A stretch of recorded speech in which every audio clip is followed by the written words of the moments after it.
ومن يضلل فلا هادي له وأشهد أن لا إله إلا الله وحده لا شريك له وأشهد أن محمدا عبده ورسوله يا أيها الذين آمنوا اتقوا الله حق تقاته ولا تموتن إلا وأنتم مسلمون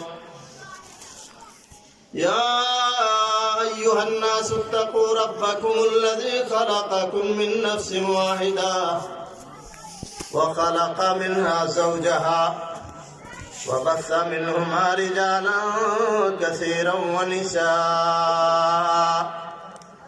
واتقوا الله الذي تساءلون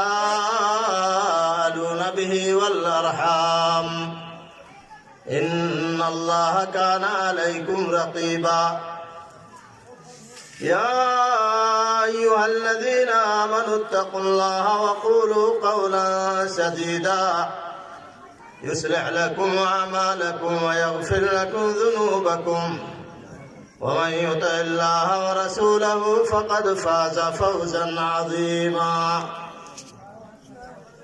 أما بعد فإن خير الحديث كتاب الله وخير الهدي هدي محمد صلى الله عليه وسلم وشر الأمور محدثاتها وكل محدثة بدعة وكل بدعة ضلالة وكل ضلالة في النار. أعوذ بالله من الشيطان الرجيم. بسم الله الرحمن الرحيم. ولا تهنوا ولا تحزنوا وأنتم الأعلون إن كنتم مؤمنين. رب اشرح لي صدري ويسر لي أمري واحلل عقدة من لساني يفقه قولي. رب زدني علما سبحانك لا علم لنا إلا ما علمتنا إنك أنت العليم الحكيم.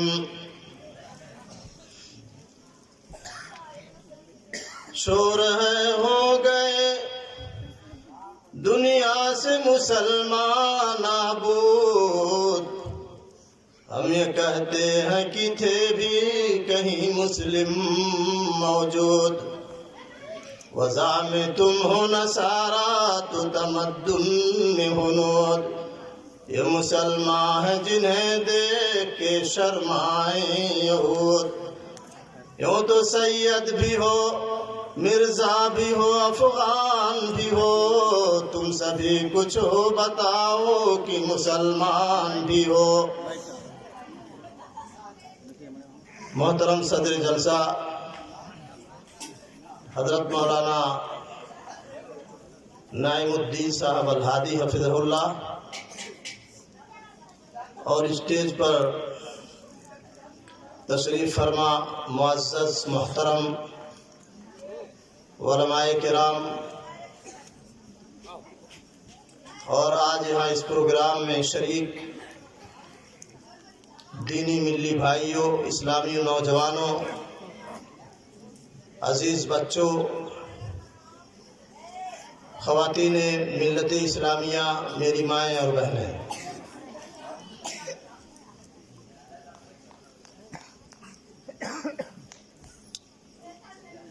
یہ جلسہ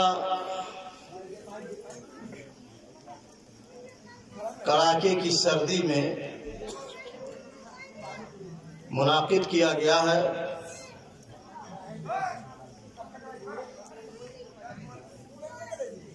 اور اس طرح کے جلسوں اور پروگراموں کی حقیقت میں مسلمانوں کو ضرورت ہے. ابھی ہمارے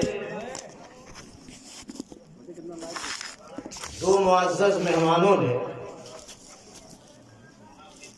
حضرت مولانا انعام اللہ سلفی اور عزیز مکرم مولانا صفی اللہ صاحب عالیاوی، ان دونوں حضرات کی تقریروں کو میں نے بغور سنا. واقعی ایسی تقریروں کی مسلمانوں کو ضرورت ہے، لیکن مسلمانوں کا ایک مزاج ہے، مزاج بگڑ چکا ہے سمجھیے. وہ تقریریں راگ راگنی والی سننا چاہتے ہیں اور لچھے دار تقریریں سننا چاہتے ہیں. حالانکہ یہ تقریریں بہت ہی مرکز، مدلل، اور میں جب سن رہا تھا خاص کر مولانا انعام اللہ صاحب سلفی کی تقریر تقدیر کے موضوع پر،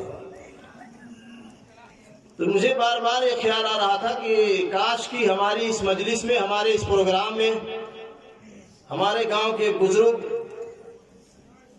جو اتفاق سے حاجی بھی ہیں وہ موجود ہوتے اور وہ کچھ سمجھ پاتے کہ تقدیر کیا ہے. تقدیر کوئی جبر ہے، زبردستی اللہ نے کیا ہے، یا اس میں بندوں کے بھی اختیارات ہیں. وہ اگر اس تقریر کو سنتے تو شاید ان کے دل میں کچھ بات بیٹھ جاتی. میری مراد جناب انوار الحق صاحب سے ہے. آپ تمام لوگ جانتے ہیں کہ وہ چوراہوں پہ بیٹھتے ہیں، چائے خانوں میں بیٹھتے ہیں، مجلسیں جب لگتی ہیں تو یہی ساری باتیں لوگوں کو ورغلاتے ہیں. یہ مولوی ملا جو کہتے ہیں نماز پڑھو، روزہ رکھو، جو تقدیریے میں نہیں لکھا ہے تو یہ کیسے ہوگا؟ یہ سب بکواس، تمام چیزیں اس طرح کی واہی تباہی باتیں وہ کرتے ہیں، جس سے بہرحال ان کا اسلام سے خارج ہو جانا ثابت ہو رہا. وہ اسلام کو نہیں مانتے ہیں بلکہ اور پتہ نہیں کس کے دھرم کے سناسیوں کو، ان کے گروؤں کو وہ سنتے رہتے ہیں اور انہی کی باتوں کو فالو کرتے ہیں، اسی کو مانتے ہیں. تو بہرحال ایسے لوگوں کو اس طرح کی تقریریں سننی چاہیے تاکہ ان کے ذہن میں کوئی بات بیٹھے. حضرات، اللہ کا جتنا بھی شکر آپ ادا کریں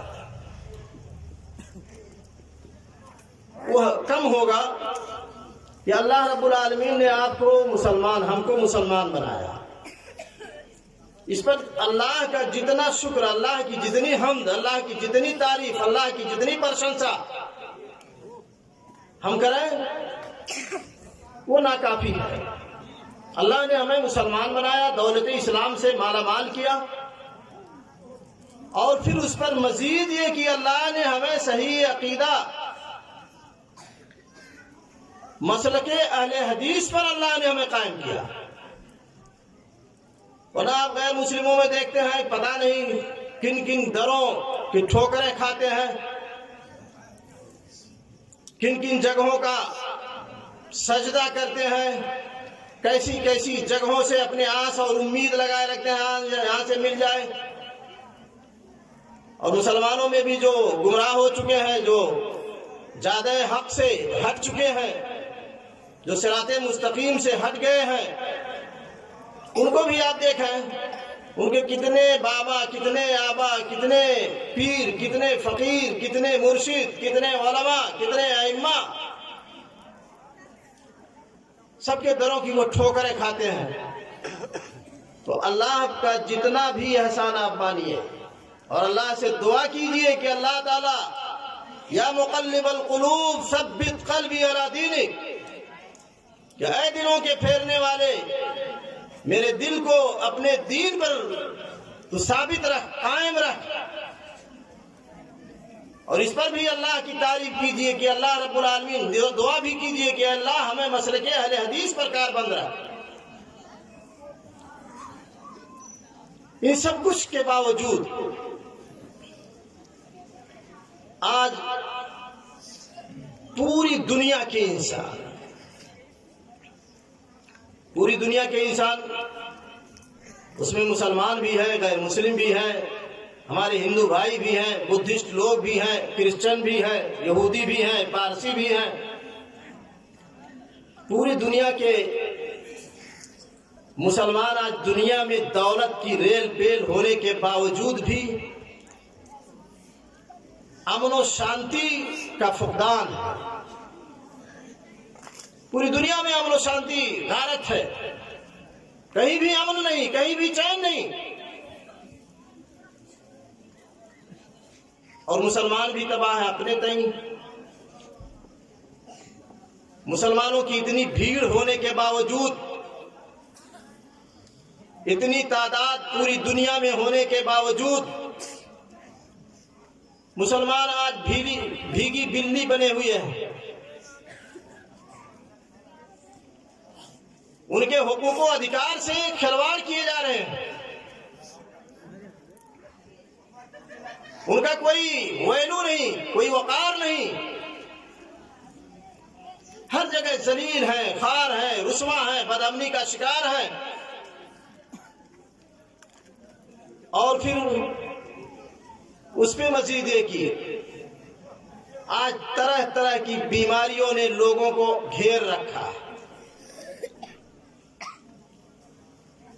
کووڈ-19 کورونا وائرس سال بھر ہو گئے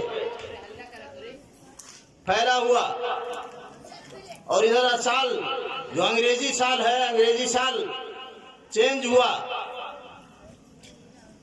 2021 کی آج پہلی تاریخ ختم ہوئی، 2021 آنے سے پہلے ہی کووڈ-19 یا کورونا وائرس کے ایک نئے وائرس نے دستک دے دیا،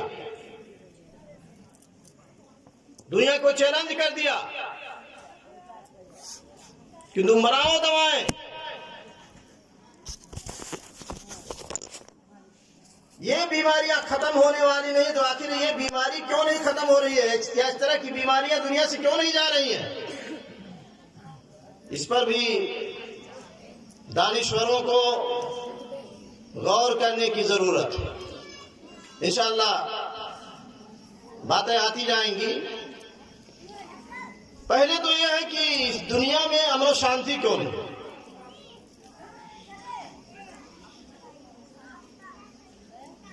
پوری دنیا میں، چاہے مسلمان ہو یا غیر مسلم ہو۔ تو اللہ تعالیٰ نے فرمایا، غور سے سنیے، الذین آمنوا ولم يلبسوا ایمانهم بظلم اولئک لهم الامن وهم مہتدون۔ اللہ عظیم کا یہ وعدہ ہے، الذین آمنوا، جو لوگ ایمان لائے، وَلَمْ يَلْبِسُوا إِيمَانَهُمْ بِظُلْمٍ،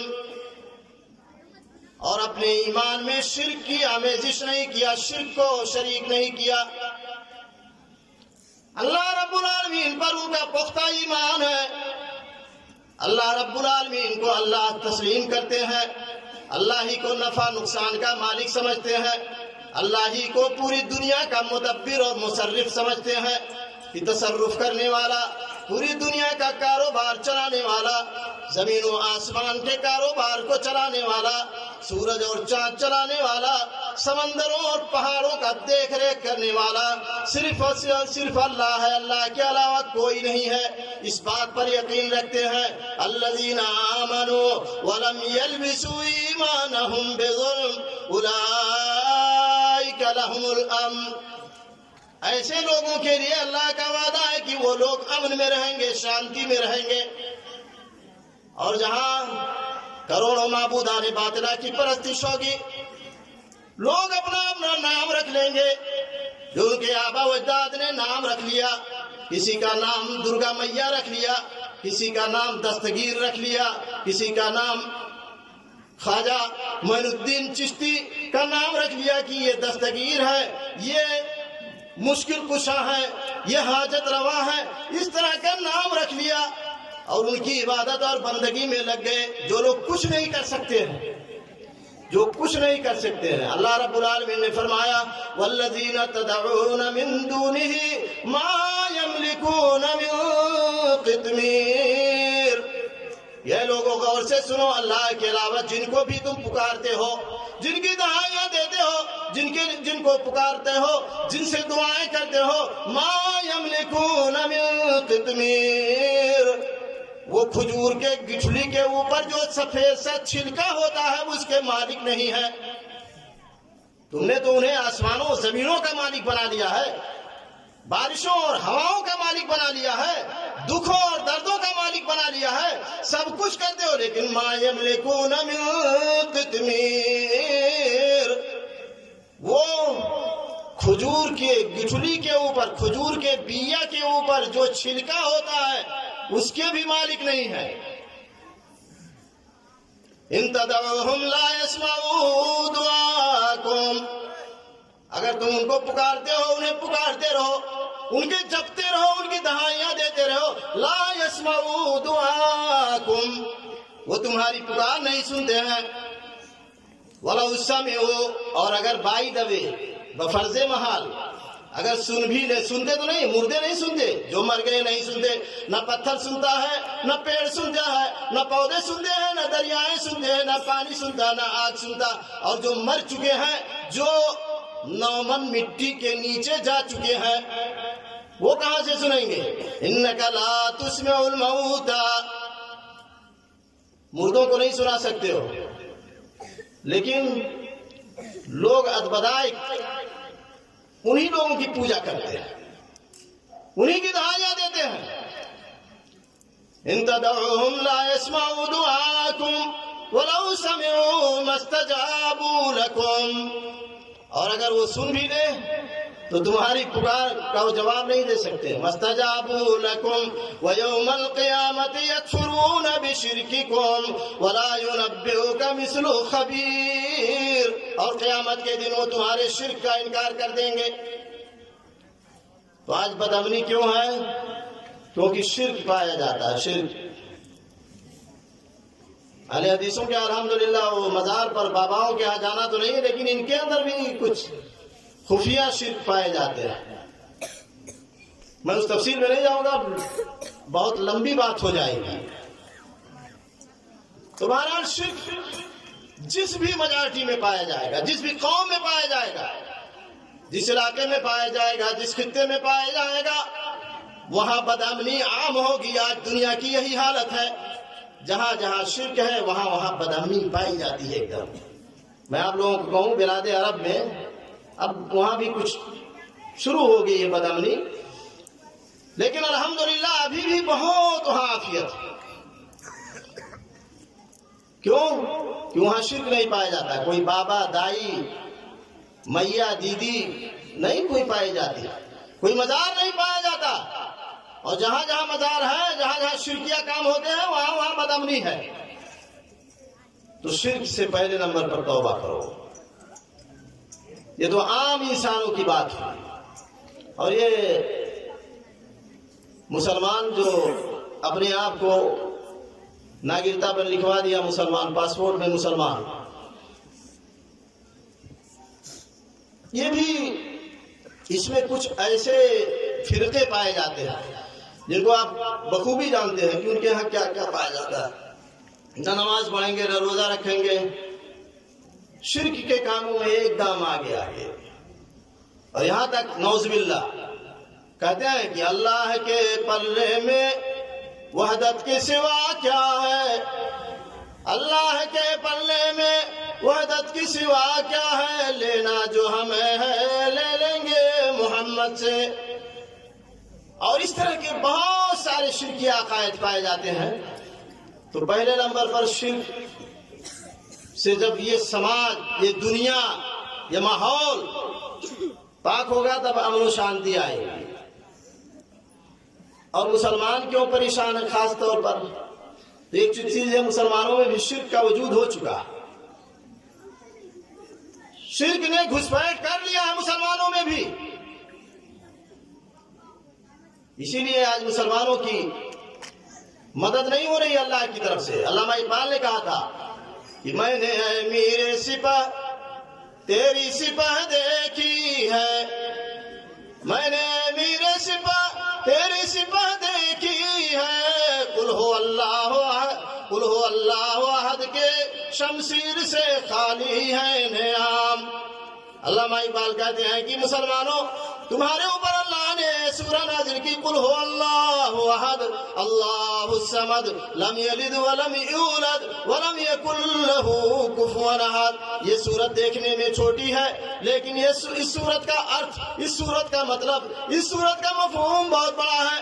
یہ اللہ اکیلا ہے، قل هو اللہ احد، جس نے اس کائنات کو سجایا ہے، جس نے اس کائنات کو بنایا ہے، جو اس گیتی کا اور اس زمین، اس روئے زمین کا، آسمان کا رچیتا ہے، بنانے والا ہے، وہ اکیلا ہے، اس کے علاوہ کوئی نہیں ہے۔ قل هو اللہ احد اللہ الصمد، کہہ دیجئے کہ اللہ بے نیاز ہے، کسی چیز کی ضرورت نہیں، نہ تمہارے دودھ کی ضرورت ہے، نہ تمہارے پرساد کی ضرورت ہے، نہ تمہارے دھان کی ضرورت ہے، نہ تمہارے چاول کی ضرورت ہے، نہ تمہارے کسی پھل فروٹ کی ضرورت ہے۔ اللہ الصمد، نہ اللہ کو کسی وزیر کی ضرورت ہے، نہ مشیر کی ضرورت ہے، نہ اللہ کو کسی ایسے شخص کی ضرورت ہے کہ جو اللہ کے امور میں دخل انداز ہو۔ اللہ الصمد، اللہ بے نیاز ہے۔ لم یلد ولم یولد، اللہ نے کسی کو جنا نہیں ہے، جس طرح سے ماں بچے کو جنتی ہے، پیدا کرتی ہے، اس طرح سے اللہ نے کسی کو جنا نہیں ہے۔ لم یلد ولم یولد، اور نہ اللہ جنا گیا ہے، نہ اللہ کسی کے پیٹ سے پیدا ہوا ہے۔ ہمارے ہندو بھائی جو یہ لفظ بھگوان کہتے ہیں، یہ بھی غلط ہے۔ بھگوان کا مطلب ہوتا ہے جو بھگ سے نکلا ہو، جو شرمگاہ سے نکلا ہو، جو پیدا ہوا ہو۔ تو اللہ رب العالمین پیدا نہیں ہوا ہے۔ لم یلد، اللہ کا کوئی آکار ہی نہیں ہے، وہ نرنکار ہے، وہ پیدا ہونے والی ذات نہیں ہے۔ لم یلد ولم یولد ولم یکن له کفوا احد، اللہ کا کوئی ہمسر نہیں ہے، اللہ کا کوئی شریک و سہیم نہیں ہے، اللہ کے برابر کوئی نہیں ہے۔ ولم یکن له کفوا احد۔ مسلمانوں، اس فلسفے کو سمجھنے کی ضرورت ہے۔ قل هو اللہ تو کم سے کم سمجھو۔ قل هو اللہ کا مطلب کیا ہے؟ میں نے میرے سپاہ تیری سپاہ دیکھی ہے۔ علامہ اقبال اشارہ کر رہے ہیں کہ مسلمانوں، آج جو کچلے جا رہے ہو، مارے جا رہے ہو، اور تم کو ذلیل و رسوا کیا جا رہا ہے، آج دنیا کے اندر تمہارا کوئی استھتو نہیں ہے، تمہارا کوئی وقار نہیں ہے، تمہاری کوئی عزت نہیں ہے، تم کو کھسی اور موری اور گاجر کی طرح سے ذبح کیا جا رہا ہے، کاٹا جا رہا ہے، اور تمہارے ماؤں کی بہنوں کی عزت و آبرو اور ناموس کے ساتھ کھلواڑ کیا جا رہا ہے۔ یہ اسی لیے کہ توحید نہیں سمجھ رہے ہو۔ توحید کیا ہے؟ تو ضرورت ہے سب سے پہلے توحید پر کاربند ہونے کی۔ اب دوسرے نمبر پر آپ لوگ بتائیں، توحید کے بعد کس چیز کا نمبر آتا ہے؟ توحید کے بعد ارکان اسلام آپ لوگ جانتے ہوں گے کہ اسلام کے ارکان کتنے ہیں؟ بتا سکتا ہے کوئی آپ میں؟ 5 ہیں اسلام کے ارکان۔ ارکان کا مطلب ہوتا ہے بنیاد، اساس، پیلر۔ اسلام کے 5 کھمبے ہیں۔ گھر بنایا جائے، چھت ڈال دیا جائے، کوئی کھمبا توڑ دیا جائے تو بس گرنے کے کگار پہ۔ سب سے پہلا کھمبا شہادت اللہ الہ الا اللہ وان محمدا عبدہ ورسولہ۔ پہلے نمبر پر اس بات کی گواہی دینا زبان سے، دل سے، اعضاء اور جوارح سب سے کہ اللہ کے علاوہ کوئی حقیقی معبود نہیں ہے، اور محمد صلی اللہ علیہ وسلم اللہ کے فرشتادہ رسول ہیں، بھیجے ہوئے نبی ہیں، اللہ کے بندے ہیں۔ اور دوسرا کیا ہے؟ دوسرے نمبر پر وَإِقَامِ الصَّلَاةِ۔ آج ہم لوگ بہت بلبلاتے ہیں، مسلمان خاص طور پر، کہ ارے سب کچھ ہو رہا ہے مسلمانوں۔ دیکھیے، عزت یہ نہیں مسلمانوں اپنے گھر کے اندر بیٹھ کر کے روٹی توڑ لو، جا کر کے غلامی کر کے آؤ، اسی کو عزت نہیں کر دیں گے۔ امن چاہیے، شانتی چاہیے، تمہارے حقوق کی ادائیگی چاہیے کہ حقوق ملے۔ ابھی کوئی معاملہ ہو جائے، جاؤ سنو مسلمان ہے، کچھ نہیں، کوئی سنوائی نہیں ہوگی، اس کو عزت نہیں کہتے ہیں۔ آج تو حالت یہ ہے کہ بہت سارے لوگ اسی کو عزت سمجھ، نہ نماز پڑھیں گے، نہ روزہ رکھیں گے، نہ کچھ کریں گے، گھر میں بیٹھے ہیں، ٹکر ٹکر تاک رہے ہیں، اور اپنا کام کر رہے ہیں، کوئی ہل چلا رہا ہے، کوئی کدال چلا رہا ہے، کوئی کھیتی کر رہا ہے، کوئی کچھ کر رہا ہے، اسی میں مست و مگن ہے، یہی ان کی دنیا ہے۔ حالانکہ پوری قوم کے حساب سے جب تک عزت نہ ملے اس کو عزت نہیں کہا جاتا۔ عزت اس کو کہتے ہیں کہ آدمی جہاں بھی رہے بڑے فخر سے کہے کہ میں مسلمان، تب عزت کہتے ہیں۔ اور لوگ آدر بھی کریں، عزت بھی کریں، ہاں واقعی وہ مسلمان ہے، یہ مسلم ایمان والا ہے، یہ غلطی نہیں کرے گا، یہ خیانت نہیں کرے گا، یہ چوری نہیں کرے گا، یہ ڈکیتی نہیں کرے گا، یہ زناکاری نہیں کرے گا، یہ بدبختی نہیں کرے گا، مسلم ایمان والا ہے، تو لوگ بھی سمجھے آپ کو، تب اس کو کہتے ہیں عزت۔ اور آج عزتیں پامال ہیں، اور پوری دنیا میں مسلمانوں کے لیے ایک لمحے فکریہ ہے۔ اللہ کے نبی جناب محمد رسول اللہ صلی اللہ علیہ وسلم نے ایک حدیث کے اندر بیان فرمایا تھا، حضرت ثوبان رضی اللہ تعالیٰ عنہ راوی ہیں، امام ابو داؤد رحمت اللہ علیہ نے اپنی سنن میں اس حدیث کو ذکر کیا ہے، یوشک الامم ان تداعی علیکم، اے میری امت کے لوگوں، اے مسلمانوں سن لو، یوشک الامم ان تداعی علیکم، ایک زمانہ آنے والا ہے کہ پوری امتیں تمہارے اوپر ٹوٹ پڑیں گی، تمہارے اوپر پل پڑیں گی، تم کو پست کرنے کے لیے، زیر کرنے کے لیے، تمہارا دیش نکالا کرنے کے لیے، تم کو شرنارتھی بنانے کے لیے، تم کو ہجرت کرنے پر مجبور کرنے کے لیے، تداعی علیکم کما تداعی الاکلۃ الی قصاتها، جس طرح سے کھانے والے دسترخوان پر ٹوٹ پڑتے ہیں۔ آپ لوگوں نے مشاہدہ کیا ہوگا، جو بارات لے کر کے جاتے ہیں، بارات میں بہت زیادہ لوگ جاتے ہیں، ادھر بیچارے مولوی صاحب نکاح نہیں پڑھا پاتے ہیں، اور ادھر ایجاب و قبول بھی نہیں ہوتا، ادھر لوگ پہنچ جاتے ہیں دوڑتے ہوئے، بھاگتے ہوئے، چلو ورنہ سیٹیاں نہیں ملے گی۔ تو اللہ کے نبی صلی اللہ علیہ وسلم نے فرمایا کما تداعی الاکلۃ الی قصاتها، جس طرح سے کھانے والے دسترخوان پر ٹوٹ پڑتے ہیں۔ اور اللہ کے نبی صلی اللہ علیہ وسلم نے فرمایا اتنے نہیں ہوگا، اللہ رب العالمین تمہارے دشمنوں کے دلوں سے تمہارا جو روب ہے، تمہارا جو دبدبا ہے، تمہارا جو ویلو ہے، تمہارا جو وقار ہے، سب کچھ ان کے دلوں سے ختم کر دے گا۔ وَلَيَقْذِفَنَّ فِي قُلُوبِكُمُ الْوَهْنَ، اور تمہارے دلوں کے اندر وہن ڈال دے گا۔ صحابہ کرام نے فرمایا امن قلت نحن یومئذ یا رسول افی قلت نحن یومئذ یا رسول اللہ، اے اللہ کے رسول کیا ہم لوگ تعداد میں کم رہیں گے تب ایسا ہوگا؟ اللہ کے نبی صلی اللہ علیہ وسلم نے فرمایا لا نہیں، وَلَكِنَّكُمْ غُثَاءٌ كَغُثَاءِ السَّيْلِ، تمہاری تعداد بہت زیادہ ہوگی، گننے میں شمار کرنے میں تم پرسنٹ میں بہت زیادہ رہو گے، عربوں میں تمہاری تعداد ہوگی، وَلَكِنَّكُمْ غُثَاءٌ كَغُثَاءِ السَّيْلِ، لیکن تم سمندر کے جھاگ کی طرح سے رہو گے۔ سمندر کا گجھا جانتے ہیں، اس کا کوئی ویلو نہیں ہوتا ہے، اس کی کوئی قیمت نہیں ہوتی ہے۔ وَلَكِنَّكُمْ غُثَاءٌ كَغُثَاءِ السَّيْلِ، صحابہ کرام نے پوچھا یہ کب آئے گا؟ تو اللہ کے نبی صلی اللہ علیہ وسلم نے پہلے کہا تمہارے اندر وہن آ جائے گا۔ صحابہ کرام نے پوچھا وہن کیا چیز ہے؟ قال حب الدنیا وکراہیت الموت، کہا دنیا کی محبت اور موت کو کراہیت سے دیکھو گے، موت کو ناپسند کرو گے۔ جب یہ چیز مسلمانوں کے دلوں میں آ جائے گی، دنیا ہی کو سب کچھ سمجھ لیں گے اور موت کو ناپسند کرنا شروع کر دیں گے، تب یہ وقت آ جائے گا، زمانہ آ جائے گا کہ ان کی کوئی عزت نہیں ہوگی، ان کا کوئی وقار نہیں ہوگا، ان کی کوئی طاقت نہیں ہوگی۔ تو اللہ کے نبی جناب محمد رسول اللہ صلی اللہ علیہ وسلم نے فرما دیا تھا، اور آج یہی سب حالت ہے مسلمانوں۔ وجہ کیا ہے؟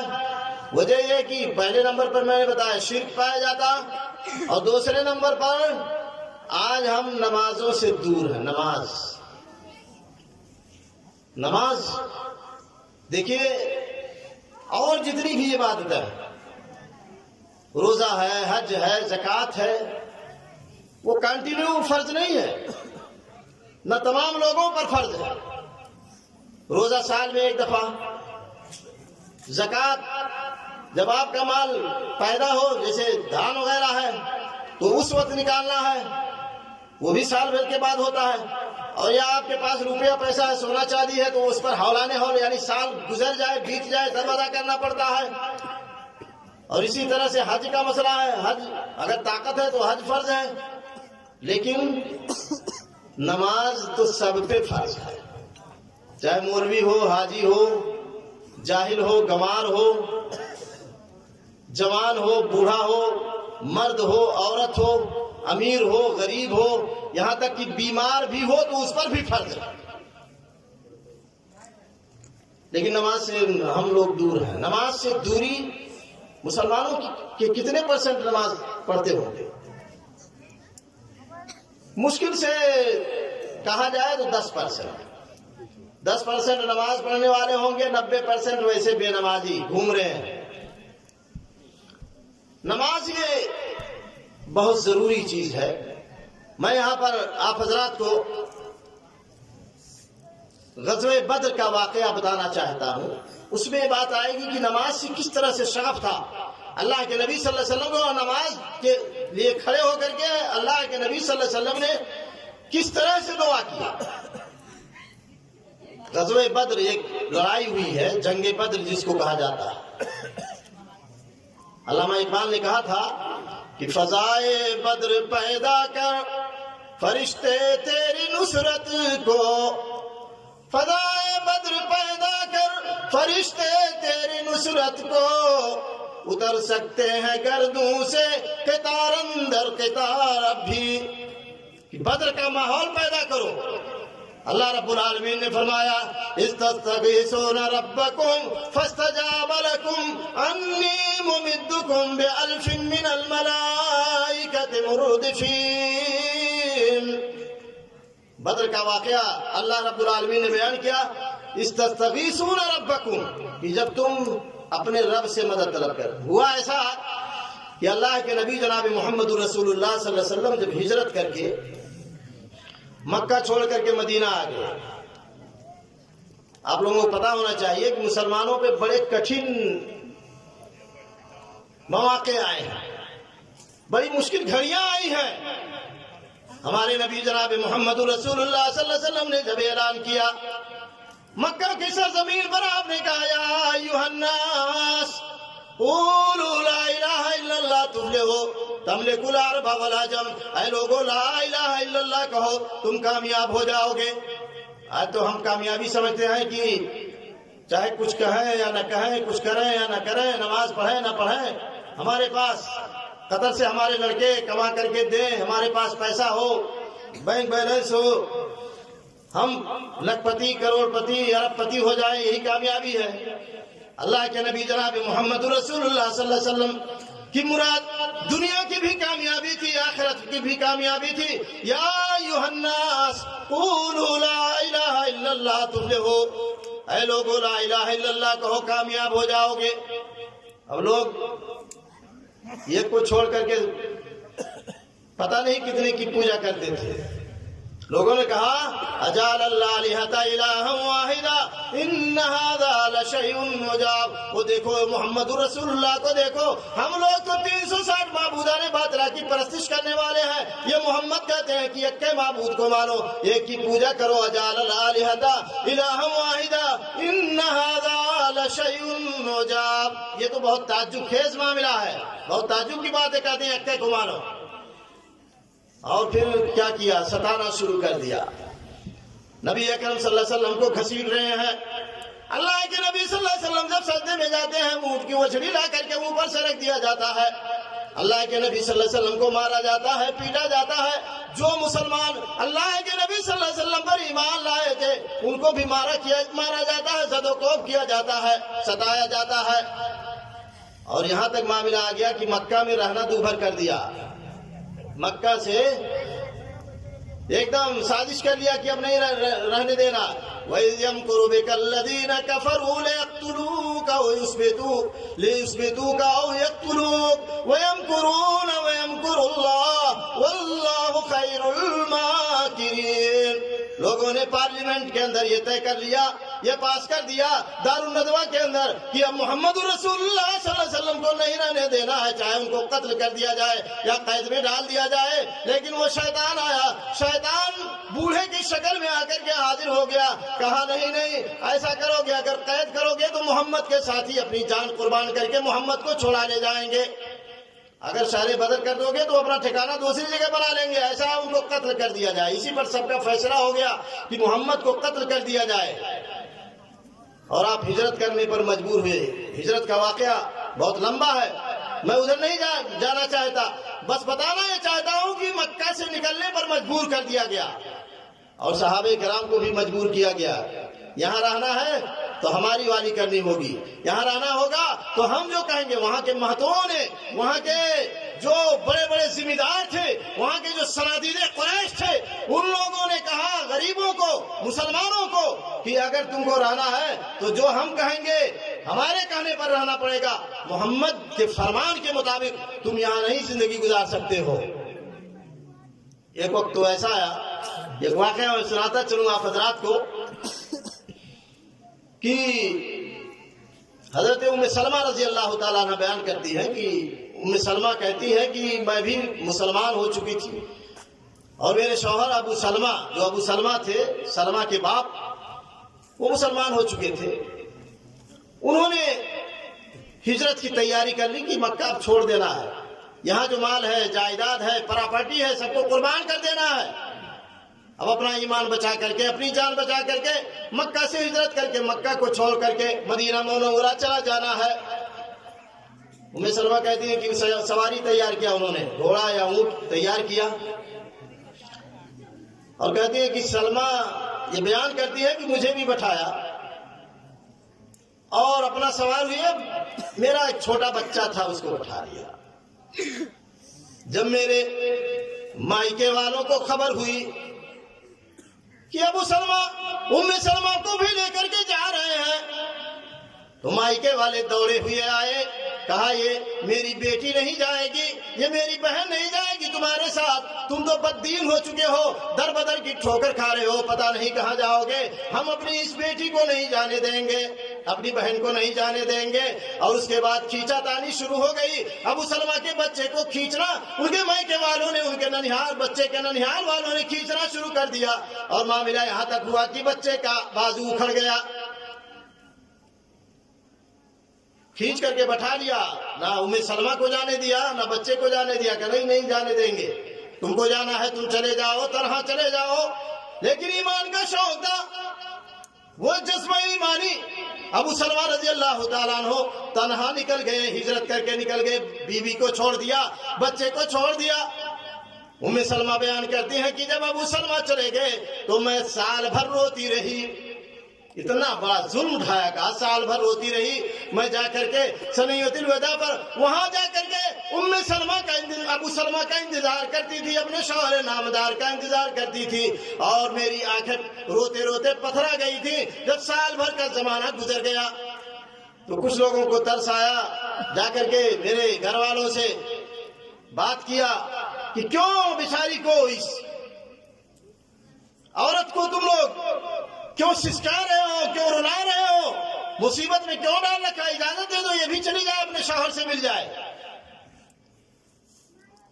تو ام سلمہ کہتی ہے کہ جا کر کے بات جب کیا تو کچھ ان کے دل میں بات بیٹھ گئی، اس کے بعد اجازت دے دیا، تو میں سال بھر کے بعد گئی اپنے شوہر سے جا کر کے ملی، تو اتنا ستایا گیا تھا، سب کچھ لوٹ لیا گیا۔ اللہ کے نبی جناب محمد رسول اللہ صلی اللہ علیہ وسلم جب ہجرت کر کے آئے، مدینہ میں سکونت پذیر ہوئے، مدینہ میں قیام کیا، اور مدینہ میں مسلمانوں کا اپنا ایک فیلڈ بن گیا، ایک ماحول بن گیا، وہاں انصاریوں نے بھرپور مدد کی۔ سن 2 ہجری میں تقریباً 2 سال کے بعد اللہ کے نبی جناب محمد رسول اللہ صلی اللہ علیہ وسلم کو یہ پتا چلا کہ ابو سفیان جو مکہ کے تاجروں کا سردار ہے، وہ ملک شام گیا ہوا، ملک شام سے لوٹ رہا ہے اپنے تجارتی قافلہ کے ساتھ۔ اللہ کے نبی جناب محمد رسول اللہ صلی اللہ علیہ وسلم نے صحابہ کرام کو بلایا اور کہا ایسا ہے، دیکھو وہ ابو سفیان کا قافلہ آنے والا ہے، بہت ستایا ہے اس نے تم لوگوں کو، مال و دولت لوٹ لیا ہے، تمام اپنا املاک پر قبضہ کر لیا، تم کو جان بچا کر کے ایمان بچا کر کے آنا پڑا ہے۔ چلو ایسا کرتے ہیں کہ ابو سفیان کے قافلے کو لوٹ لیتے ہیں، ابو سفیان کے قافلے سے چھیڑخانی کرتے ہیں، ہو سکتا ہے اللہ رب العالمین ہمیں مال غنیمت عطا کر دے، ہمارے پاس کچھ نہیں رہ گیا ہے، ہو سکتا ہے ہم بدلے میں ان سے کچھ پا جائیں۔ اللہ کے نبی جناب محمد رسول اللہ صلی اللہ علیہ وسلم کے ساتھ 313 صحابہ کرام تیار ہو گئے، لیکن وہ لڑائی کے لیے نہیں تیار ہوئے تھے کہ لڑائی کرنا ہے، برسر پیکار ہونا نہیں، بس ابو سفیان کے قافلے سے چھیڑخانی مقصد۔ نکلے مدینہ سے جب گئے، ان کے پاس اونٹ بھی نہیں تھے، اونٹ بہت کم تھے مسلمانوں کے پاس، تقریباً 70 یا 75 اونٹ تھے، 313 کی تعداد ہے مسلمانوں کی، اتنے 70-75 اونٹ ہے، 2 گھوڑے ہیں، سواری کے لیے اونٹ بھی کم پڑ رہے ہیں، گھوڑے ہیں یہ نہیں، 2 ہی گھوڑے ہیں۔ اللہ کے نبی جناب محمد رسول اللہ صلی اللہ علیہ وسلم نے باری متعین کر دی، کچھ دور تم سوار ہو، کچھ دور یہ سوار ہو، کچھ دور وہ سوار ہو، اس طرح سے۔ اور اللہ کے نبی صلی اللہ علیہ وسلم کے لیے جو سواری متعین کی گئی اس پر 3 آدمیوں کی باری تھی، حضرت ابو لبابہ ابن منذر اور حضرت علی رضی اللہ تعالیٰ عنہ اور خود اللہ کے نبی صلی اللہ علیہ وسلم۔ حضرت ابو لبابہ اور علی یہ کہنے لگے اللہ کے نبی صلی اللہ علیہ وسلم سے کہ آپ سوار ہو، ہم پیدل چلیں گے۔ مسلمانوں، آج کا کوئی پردھان منتری ہو جائے، وزیر اعظم ہو جائے، آج کا کوئی لیڈر ہو تو چاہے گا کہ ہم جہازیے سے چلیں، چاہے آپ مر جائیں چلتے چلتے، لوگوں کی حالت یہی ہے۔ لیکن اللہ کے نبی جناب محمد رسول اللہ صلی اللہ علیہ وسلم نے فرمایا ما انتما باقوا منی، اے میرے ساتھیوں سن لو، تم مجھ سے طاقتور نہیں ہو، اگر تم چل سکتے ہو تو میں بھی چل سکتا ہوں، اور یہ بھی سن لو کہ میں تم لوگوں سے اجر کا کم مستحق نہیں ہوں، مجھے بھی اجر کی ضرورت ہے، ثواب کی ضرورت ہے، میں بھی پیدل چلنا چاہتا ہوں۔ اللہ کے نبی جناب محمد رسول اللہ صلی اللہ علیہ وسلم کچھ دور گئے اور ابو لبابہ ابن منذر کو وہاں سے واپس بھیج دیا، مدینہ پر ان کو امیر بنا کر کے بھیج دیا، کہا جاؤ مدینہ کی عمارت میں نے عبداللہ ابن مکتوم کو سونپی تھی، اب تم واپس جا کر کے مدینہ کی عمارت سنبھالو۔ اور وہاں سے جب بدر پہنچے تو مقصد کیا تھا؟ ابو سفیان کے قافلے سے چھیڑخانی تھی، وہ قافلہ مل جاتا جو اس کے پاس مال و دولت ہے لے لیا جاتا، لیکن ابو سفیان بھی بڑا ہوشیار آدمی تھا، اس وقت وہ مسلمان نہیں ہوئے تھے، وہ ہوشیار شخص، اس کو بھی سراغ لگ گیا کہ ہو سکتا ہے مسلمان چھیڑخانی کرے، تو راستہ بدل کر کے ہو گیا، لیکن جب اس کو خوف ہوا تو اس نے اپنا ایک قاصد بھیج دیا مکہ کے اندر، زمزم بن عمر غفاری نام کا ایک شخص بھیج دیا۔ پہلے وہ آدمی جب گیا تو اس نے پہلے اپنے اونٹ کو ذبح کر دیا، کان کاٹ دیا، ناک کاٹ دیا۔ یہ عربوں کا طریقہ تھا زمانے جاہلیت میں کہ جب کسی چیز کی خبر کرنی ہوتی تھی تو اسی طرح کا معاملہ کیا جاتا تھا، اس کے بعد چلایا چیخا کہ بڑی بھاری آفت آ گئی ہے، پورا مکہ اکٹھا ہو گیا۔ اچھا، اس سے پہلے ایک واقعہ پیش آیا تھا، ایک واقعہ یہ پیش آیا تھا کہ حضرت عاتقہ ابن عبد المطلب زمزم بن عمر غفاری کے پہنچنے سے 3 دن پہلے عاتقہ بن عبد المطلب نے خواب دیکھا کہ ایک آدمی آیا ہوا ہے اور ابتہ میں اپنے سواری کو کھڑا کیا، ابتہ جو وہاں یہ ہموار زمین تھی، پہاڑوں کے بیچ والی زمین، وہاں سواری کو کھڑی کیا، اور کھڑی کرنے کے بعد کہا کہ اے بدر والو، اے بدر والو، چلو 3 دن کے بعد تم اپنے قتل گاہ میں چلو، 3 دن کے بعد تم کو اپنے قتل گاہ میں چلنا ہے۔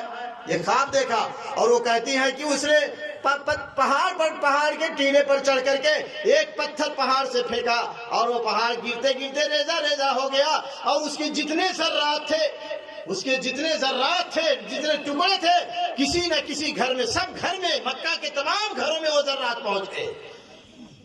اس کے بعد عاتقہ نے جب یہ خبر دی تو حضرت عباس ابن عبد المطلب تھے وہاں، عباس ابن مطلب سے ابو جہل نے کہا کہ یہ تمہارے گھر کی عورتیں بھی اب نبی ہو گئی ہیں، غیب کی خبر دے رہی ہیں۔ لگتا تھا تو تکرار ہو جائے گی، جھگڑا ہو جائے گا تو اس طرح سے معاملہ اور آگے بڑھے گا۔ اتنے میں وہ زمزم بن عمر غفاری خبر لے کر کے ابو سفیان کا پہنچ گیا اور اس نے اعلان کیا، چیخا چلایا۔ ابو جہل اسی میں مشغول ہو گیا، دوڑا ہوا آیا۔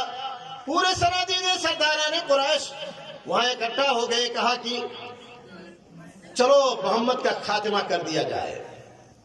پورا لشکر تیار کر لیا، 1000 کی تعداد میں لشکر جرار تیار ہو گیا۔ ان کے پاس تیر تھے، تفنگ تھے، ان کے پاس جرہیں تھی، ان کے پاس اونٹ تھے، ان کے پاس بہت زیادہ تعداد میں گھوڑے تھے۔ سب تیار ہو گئے اور وہاں سے چلے۔ اچھا، راستے میں تھوڑے دور جب پہنچے تو ابو سفیان کا قاصد دوسرا پہنچ گیا کہ اب ہمارا قافلہ بچ گیا ہے، ایسا ہے کہ اب نہ آؤ، لڑائی کی ضرورت نہیں ہے، قافلہ تو بچ گیا۔ لیکن ابو جہل وہ اپنے طاقت کے نشے میں تھا اور کہہ رہا تھا کہ مسلمانوں کو اب ختم ہی کر دینا ہے، مسلمانوں کو ختم کر دینا ہے، مسلمانوں کا صفایا کر دینا ہے، اسی نشے میں تھا۔ اچھا، کچھ لوگوں کو یہ خیال آیا کہ ہم لوگ تو جا رہے ہیں لیکن قبیلے بنو بکر سے ہمارا جھگڑا چل رہا ہے، کچھ آپس میں ٹنٹا ہے، کہیں قبیلے بنو بکر کے لوگ ہمارے خلاف نہ آ جائیں، مکہ پہ حملہ نہ کر دیں۔ اتنے میں دیکھیے شیطان کا کام کیا ہوتا ہے، جب کوئی اچھا کام ہوتا ہے یا شیطان اپنا جو کام کروانا چاہتا ہے تو اس طرح کے جھگڑے ٹنٹے وہ کبھی کرا دیتا ہے، کبھی ختم کرا دیتا ہے۔ شیطان ابو سراقہ بن مالک بن جوشم مدلجی کے صورت میں آیا، شکل میں آیا۔ اس نے کہا نہیں، میں ذمہ داری لیتا ہوں، بنو بکر تم پر حملہ نہیں کریں گے، تمہارا جو مشن ہے، تمہارا جو کام ہے، محمد کا خاتمہ کرنا ہے، محمد کو ختم کرنے کے لیے تم لوگ آگے بڑھو۔ اسی پر دیکھیے شیطان نے کتنا بڑا کام کر دیا، کہا کہ ہاں جاؤ، ایسا سب ہوتا ہے۔ دیکھیے آج ہی مجلس میں شیطان داخل ہو گیا، اتنی عمدہ تقریر ہو رہی تھی، اتنی اچھی باتیں سنائی جا رہی تھی، ہنگامہ برپا ہو گیا۔ یہ شیطانی چالہ ہے، وہ نیک اچھی مجلسوں سے لوگوں کے دلوں کو بھٹکانا چاہتا ہے، یا جو بری مجلسیں ہوں ان کے اندر دل لوگوں کا لگانا چاہتا ہے، اس طرح سے شیطان کا کام ہے۔ تو بہرحال ابو جہل کی قیادت میں پورا لشکر جرار میدان بدر پہنچ گیا۔ اللہ تعالیٰ نے فرمایا وَإِذْ يَعِدُكُمُ اللَّهُ إِحْدَى الطَّائِفَتَيْنِ أَنَّهَا لَكُمْ وَتَوَدُّونَ أَنَّ غَيْرَ ذَاتِ الشَّوْكَةِ تَكُونُ لَكُمْ وَيُرِيدُ اللَّهُ أَن يُحِقَّ الْحَقَّ بِكَلِمَاتِهِ وَيَقْطَعَ دَابِرَ الْكَافِرِينَ۔ اللہ نے وعدہ کیا تھا کہ 2 لشکروں میں سے ایک لشکر تمہیں ملے گا، یا تو ابو سفیان والا لشکر ملے گا یا پھر کافروں سے تمہارا مواجہہ ہوگا، تمہاری لڑائی ہوگی۔ یہ اللہ نے وعدہ کیا تھا۔ میدان بدر میں پہنچ گئے اللہ کے نبی صلی اللہ علیہ وسلم، اور جب معاملے کی نزاکت کا پتہ لگایا گیا تو یہ ہوا کہ لشکر جرار آیا ہے، 313 ہے، 313 کی تعداد میں نہتے ہیں، تیروں تفنگ نہیں ہے۔ اللہ کے نبی جناب محمد رسول اللہ صلی اللہ علیہ وسلم نے مجلس بلا لی، صحابہ کرام کو مشورے کے لیے بلایا، کہا شیرو علیہ ایھا الناس، اے لوگوں میں تو تم کو یہ کہہ کر کے لایا تھا کہ ابو سفیان کے قافلے سے چھیڑخانی کرنی ہے، ابو سفیان کے قافلے کو لوٹنا ہے، اس لیے میں لایا تھا، لیکن اے لوگوں اب تم دیکھ رہے ہو سچویشن بدل چکا، حالات بدل چکے ہیں، اب دوسرے معاملات، دوسرے حالات ہو گئے ہیں، پورا لشکر جرار آ گیا ہم سے لڑائی کرنے کے لیے۔ اشیرو علیہ ایھا الناس، اے لوگوں بتاؤ اب کیا کیا جائے۔ تو حضرت ابو بکر رضی اللہ تعالیٰ عنہ یہ کھڑے ہوئے تقریر کیا، بہت عمدہ تقریر۔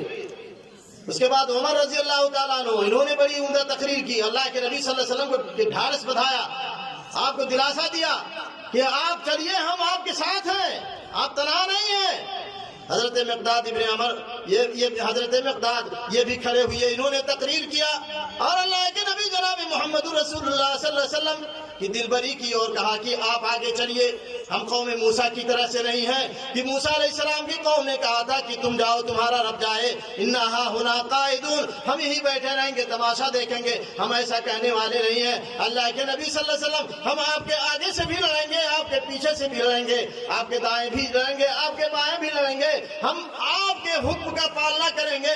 اللہ کے نبی جناب محمد رسول اللہ صلی اللہ علیہ وسلم کو مشورہ دینے والے ابھی یہ جتنے صحابہ تھے مہاجرین تھے, اللہ کے نبی صلی اللہ علیہ وسلم نے فرمایا اشیروا علی ایھا الناس, اے لوگوں مجھے مشورہ دو. حضرت سعد بن معاذ رضی اللہ تعالیٰ عنہ کھڑے ہوتے ہیں, کہتے ہیں کأنک تریدنا یا رسول اللہ, اے اللہ کے نبی صلی اللہ علیہ وسلم گویا کہ آپ ہم انصاریوں کو مراد لے رہے ہیں کہ ہمارا کیا موقف ہے, ہم کیا کرنا چاہتے ہیں اس میں. تو اے اللہ کے نبی صلی اللہ علیہ وسلم آپ اللہ کا نام لیجئے, آگے بڑھیے. ہم اگر آپ سمندر میں چھلانگ لگا دیں گے تو ہم بھی آپ کے ساتھ سمندر میں چھلانگ لگا کر کے آپ کے ساتھ لڑائی کریں گے.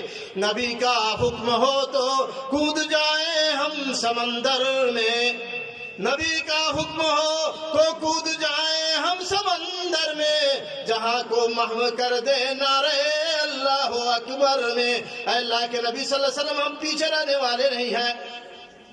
اللہ کے نبی صلی اللہ علیہ وسلم کے چہرے انور کھل اٹھا.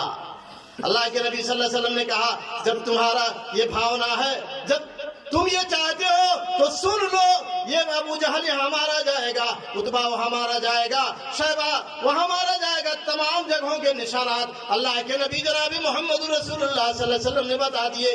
لیکن جتنے ظاہری اسباب تھے سب کو اللہ کے نبی صلی اللہ علیہ وسلم نے اختیار کیا کہ لڑائی ہو, کس طرح سے لڑائی کے لیے جو ہے زمین تیار کی جائے, سب کچھ تیار کیا اللہ کے نبی صلی اللہ علیہ وسلم نے. لیکن مسلمانوں, ہمارے نبی صلی اللہ علیہ وسلم کا ایک معمول تھا کہ جب بھی کوئی مشکل گھڑی آتی تھی تو ٹھیک ہے ظاہری اسباب اختیار تو کرتے تھے, لیکن اللہ سے فوراً لو لگاتے تھے, اللہ رب العالمین کے سامنے گریہ وزاری کرتے تھے. اللہ کے نبی صلی اللہ علیہ وسلم کے لیے ایک جھوپڑی بنائی گئی, آپ اس میں گئے, نماز کے لیے کھڑے ہو گئے اور حالت نماز میں دعا کی, بہت دعا کی. روایتوں کے اندر آتا ہے کہ پوری رات اللہ کے نبی صلی اللہ علیہ وسلم دعائیں کرتے رہے, اتنی دعا کی اور آخر میں کہا اللہم ان تہلک هذه العصابۃ من اہل الاسلام لا تعبد فرار. اے اللہ اگر یہ مٹھی بھر جماعت میدان بدر میں ختم کر دی گئی تو تیری عبادت نہیں ہوگی. تو اللہ کے نبی صلی اللہ علیہ وسلم نے نماز پڑھی, نماز میں دعا کی.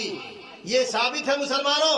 اور ہم اور آپ ہیں نماز سے دور ہیں تو مدد کہاں سے آئے گی, مدد قطعی نہیں آئے گی. وقت تقریباً ختم ہو گیا ہے. اب میں آخری بات مختصر طور پر بیان کر کے اپنی بات ختم کروں گا. وہ یہ ہے کہ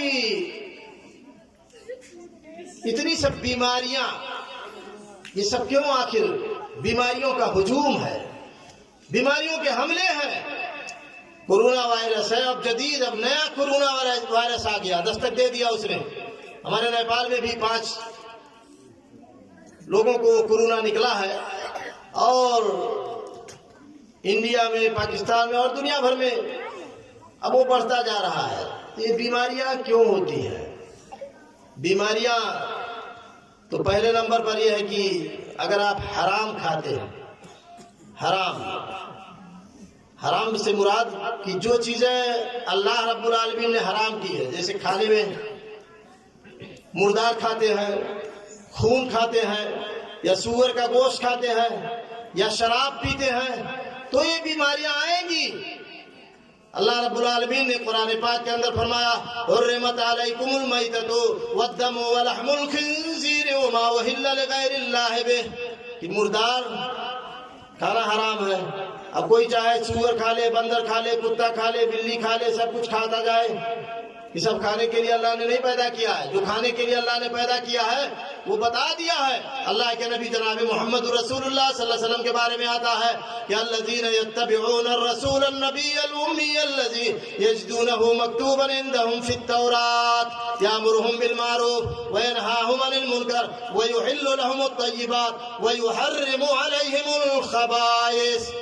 اللہ نے طیبات کو حلال قرار دیا. اللہ کے نبی صلی اللہ علیہ وسلم کا یہ مشن تھا کہ طیبات کو آپ حلال قرار دیتے تھے, اور جو خبائث ہیں, جو ہانیکارک چیزیں ہیں, ان کو حرام قرار دیتے تھے. اللہ کے نبی صلی اللہ علیہ وسلم کا مشن تھا.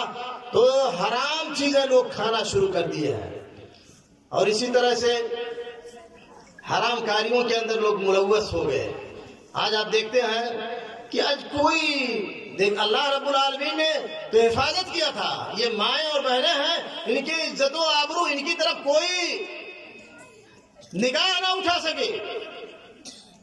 اللہ رب العالمین نے قانون بنا دیا، بہت سارے قانون، اور یہ متعین کر دیا کہ اگر جوڑا بنانا ہے تو شادی بیواہ کے ذریعہ، حرام طریقے سے نہیں.